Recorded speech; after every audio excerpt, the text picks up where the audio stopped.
बिहार के पूर्व उप मुख्यमंत्री तेजस्वी यादव ने गुरुवार को मधेपुरा के रासबिहार स्कूल मैदान पर राजद प्रत्याशी कुमार चंद्रदीप के समर्थन में जनसभा को संबोधित किया, जहां उन्होंने कहा कि ये चुनाव देश को बनाने और संविधान लोकतंत्र को बचाने का चुनाव है। भाजपा के नेता पूरे देश में संविधान बदलने की बात कह रहे हैं। ये बाबा साहेब अम्बेडकर का लिखा हुआ संविधान है, किसी माई के लाल में दम नहीं जो संविधान को बदल सके। उन्होंने कहा कि पढ़ाई, दवाई, सिंचाई के बारे में बात नहीं होती।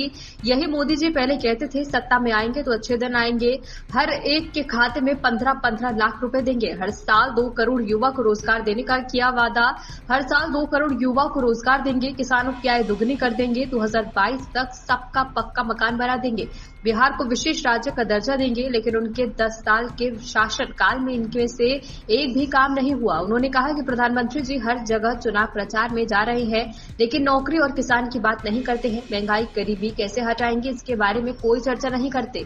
इसलिए अब उनके और उनके जुमलेबाजी में नहीं फंसना होगा। संविधान है, किसी माई के लाल में दम नहीं जो हमारे संविधान को जो है बदल सके। इस पे बात नहीं होती। पढ़ाई, दवाई, कमाई, सिंचाई के बारे में बात नहीं हो रही। एनडीए का सांसद है, 10 साल से प्रधानमंत्री हैं, 17 साल से मुख्यमंत्री उनका है। बताइए आपके जीवन में क्या इन लोगों ने सुधार लाने का काम किया? यही मोदी जी आते थे, कहते थे भाइयों बहनों अच्छे दिन लाएंगे, हर एक के खाता में 15-15 लाख रुपया डालेंगे, हर साल 2 करोड़ रोजगार देंगे, किसानों का आय दुगुना कर देंगे, 22 तक सबका पक्का मकान बना देंगे, बिहार को विशेष राज्य का दर्जा देंगे, विशेष पैकेज देंगे, कारखाना खुलवा देंगे, चीनी मिल खुलवा देंगे। एक काम जो है शिक्षा को बेहतरी में, चिकित्सा को बेहतरी में, या आप जो लोग यहाँ हैं आपके गांव में, आपके पंचायत में एनडीए के लोग जो A to Z बैठे हैं, ऊपर से नीचे बैठे हैं, सांसद एनडीए के, बिहार में सरकार उनका, केंद्र में सरकार उनका, आपके गांव और पंचायत में क्या काम किया है?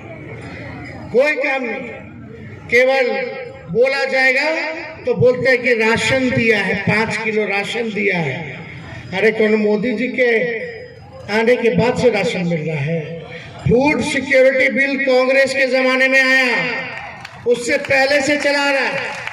पहले राशन मिलता था, पहले चीनी भी मिलता था, पहले तेल भी मिलता था, किरासनो तेल मिलता था। तो इनके जुमलेबाजी में नहीं फंसना। ये लोग बड़ा बड़ा बात करेंगे कि हम ये करेंगे, वो करेंगे, लेकिन आज बताइए प्रधानमंत्री जी हर जगह आ रहे हैं बिहार में चुनाव में, प्रचार में, क्या उनके मुंह से नौकरी के बारे में सुन रहे हैं? किसान के बारे में सुन रहे हैं? आप गरीबी कैसे हटाइएगा प्रधानमंत्री जी इसके बारे में सुने? महंगाई कैसे कम करेंगे इसके बारे में सुना? कोई काम जो है ये नहीं कर रहे, कोई काम नहीं कर रहे। और आप लोग मधेपुरा की जनता हमारे पिता की कर्म भूमि नहीं है। आप लोगों ने इतना मान सम्मान हमेशा देने का काम किया। विधानसभा में भी आप लोगों ने मधेपुरा सीट जिताने का काम किया, लेकिन जिस हिसाब से हमको ताकत देना चाहिए वो ताकत नहीं मिला। हम काम करने वाले लोग हैं। हम 17 महीना में लगभग 5 लाख बहाली करके बिहार देश का आइकॉन बना है। सामाजिक न्याय और समाजवाद की ताकत को मजबूत करने के लिए आरक्षण की सीमा में विस्तार बिहार पहला राज्य बना है। और आदरणीय नेता लालू प्रसाद यादव जी की सरपरस्ती में और तेजस्वी प्रसाद जी के सहयोग से यह बिहार जातीय जनगणना में अव्वल देश का पहला राज्य बना है। इसलिए सामाजिक न्याय समाजवाद को मजबूत करने के लिए, संविधान सम्मत देश को ताकतवर देश बनाने के लिए हमारे इंडिया गठबंधन का, महागठबंधन का, हमारे नेता का संकल्प है। नफरतवाद, संप्रदायवाद के खिलाफ जंग है, जुमलेबाजी के खिलाफ जंग है। और हम उम्मीद करते हैं कि मधेपुरा सहित संपूर्ण बिहार और देश की जनता इस बार जुमलेबाजी को धक्का देगा, सामाजिक न्याय समाजवाद मजबूत होगा, नफरतवाद, संप्रदायवाद भागेगा। वो कह रहे हैं कि आरजेडी का ट्रैक रिकॉर्ड जो है वो अपहरण और डकैती का है, क्या कहिएगा? कौन कह रहा है? डिप्टी सीएम जो कह रहा है जी। शुभेंदु अधिकारी क्या है? शुभेंदु अधिकारी घोटाले में उगल अजीत पवार पर आरोप प्रधानमंत्री जी लगाए लोकसभा में, एकनाथ शिंदे पर कि सिंचाई घोटाला 70,000 करोड़ का हुआ और बीजेपी में चला गया तो मालामाल हो गया, सारा आरोप मुक्त हो गया। अजीत पवार हो, शुभेंदु अधिकारी हो, एकनाथ शिंदे हो, छगन भुजबल हो, 2 दर्जन ऐसे नाम हैं। और कल तो देखे हैं कि एक महानुभाव जिसको पुलिस खोज रही थी शूट करने के लिए बीजेपी ज्वाइन किया, ईमानदार हो गया, सारा दोस्त धुल गया, वॉशिंग पाउडर में नहा लिया। इसलिए देश को खत्म करने वाला नफरतवाद और संप्रदायवाद ला करके आज उनके सामने क्या है? न तो रोजगार उनका विषय है, न महंगाई विषय है, न किसान की तरक्की विषय है, और न सीमा सरहद की चौकसी विषय है। आपको मालूम है ना, 3 गांव बदल दिया है अरुणाचल में घुस करके, रोज घुसपैठ हो रहा है लद्दाख लेह के इलाके में। कौन जवाबदेह है? बोली नहीं निकल रहा है। इसलिए संप्रदायवाद और नफरतवाद देश को कभी ताकतवर नहीं बना सकता है। जब भी ताकतवर बनाएगा अम्बेडकर का संतान ही और उसका विचार ही ताकतवर बनाएगा। सामाजिक न्याय समाजवाद ही देश को ताकतवर बनाएगा। क्या आपका मुद्दा रहेगा? किस मुद्दे पर आप काम करेंगे? जनता के बीच में किस मुद्दे को लेकर जाएंगे? विकास और रोजगार, विकास और रोजगार ये 2 मुद्दे हैं जो मेरा मुख्य मुद्दा है। यहाँ विकास के मुद्दे पे हमारे जदयू प्रत्याशी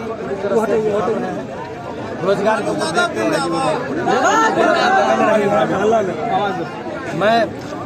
मैंने अभी ऐसा संबोधन में आप लोग थे कि नहीं, मैंने कहा कि स्वास्थ्य, शिक्षा, रोजगार अरे हल्ला बंद कीजिए। समस्याएं हैं वो सब उनके द्वारा कुछ भी उसका समाधान करने का कारगर प्रयास नहीं किया गया। सर आपके नहीं किए होंगे या बोले नहीं, लेकिन उसका कोई आउटकम नहीं निकला, रिजल्ट नहीं निकला, परिणाम नहीं निकला। उन्होंने कोई बड़ा संघर्ष किया। जैसे मैंने कहा कि एम्स की स्थापना दरभंगा में हो, दरभंगा में लोगों ने धरना दिया, प्रदर्शन किया, रोड जाम किया। क्या ये माननीय आदरणीय दिनेश चंद्र यादव नहीं कर सकते थे? उन्होंने नहीं किया। क्या रेल ओवरब्रिज के लिए उन्होंने कौन सा ऐसा आंदोलन छोड़ दिया कि क्या कहते जनता के बीच ऐसा संदेश गया कार्यकर्ता या देश प्रदेश को कि वो चाहते हैं कि सहरसा में रेल ओवरब्रिज हो जाए? मूलभूत समस्या लोगों को बहुत साल रहा है, वर्षों से। NH 6 160 को सहरसा निकलते चले जाते हैं, सहरसा इधर से योगक्षिया से आते हैं, इधर से होते हुए सुपर चले जाते हैं, एक साथ सहरसा चले जाते हैं। 6-7 जो है वो लाइफ लाइन एक से कोशिश करते हैं। अभी तक वो मुझको लगता है 60% ही हो पाया, आधा अधूरा है। क्या ये मेजर पोर्शन आपके लोकसभा क्षेत्र में पड़ता है? सुपौल वाले का भी वहाँ पे विश्लेषण का मत है। मेरा मानना वहाँ से चौपाल जी को दिया गया, एक तीसरा समाज के, दलित समाज के व्यक्ति को। हमारी पार्टी एक पार्टी बोले ना कि हम लोग सबका साथ, सबका विकास, सबका विश्वास चाहते हैं। वो लोग नारा में रखते हैं सबका साथ, तो वास्तविकता में उनको 10% लोगों के इंटरेस्ट। बीजेपी तो 90% लोगों को कहाँ देती है? टिकट दी है क्या? 17 में 10 दिया है 90% को, और 17% दिया है 10% वाले। हम 10% वाले का विरोध नहीं करते, जिसकी जितनी आबादी यहाँ पे उन्होंने कुछ नहीं किया। स्वास्थ्य के मामले में पूरी तरह से, जैसे मेडिकल कॉलेज है, उसमें कोई विशेषज्ञ चिकित्सक नहीं है वहाँ पे, उसके बाद आपको क्या कहते हैं सहरसा में इसकी स्थापना हो। उसके बाद शिक्षा के बारे में कहना चाहूँगा कि BN मंडल विश्वविद्यालय कहा कि वहाँ के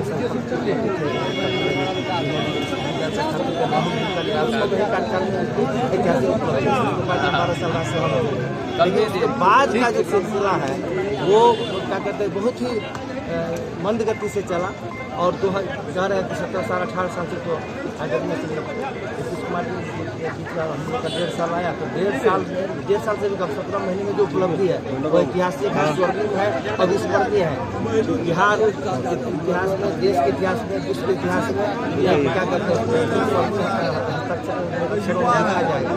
सबसे पहला जाति आधारित गणना कराई गई, 94 करोड़ दिया जाएगा। कौन करेगा ये? कैसे कर सकता है? बीजेपी तो कह रही है कि बिहार में और उसके आधार पर 60 से 5 लाख रोजगार देने का क्या जदयू भाजपा के मैनिफेस्टो में था? क्या बताएं आप लोग?